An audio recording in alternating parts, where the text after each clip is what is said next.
At dahil marami naman ang iiwas muna sa karne ngayong Semana Santa, asahan na raw ang paglakas ng bentahan ng isda at ang pagmahal nito.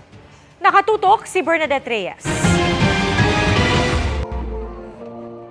Kasabay ng inaasahang pagtitika ng marami sa Semana Santa na simula na sa linggo, isda pa rin kami pagkaganyang Holy Week. Iwas talaga kami sa karne. Umaasa ang ilang nagtitinda ng isda na lalakas ang benta, pero kasabay rin ang pagmahal nito. Hindi kami nagtataas. Ang nagtataas, yung nagbababa sa malaki. Hindi kami.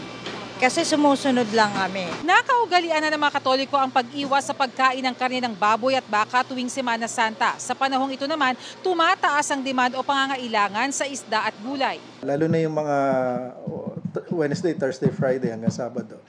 Mga 10 to 20% normally ang tinataas. Pero sa ngayon malikot pa ang presyo ng isda. May nagmahal tulad ng bangus at galunggong. Medyo magbabawas lang po ng onte doon po sa usual na kinukuha kasi nga po mas mataas po ngayon yung price. The DA is not considering any price ceiling for any commodity kahit sa pork. So ngayon ay hindi pa yun kinoconsider. Para sa GMA Integrated News, Bernadette Reyes, Nakatutok, 24 Oras.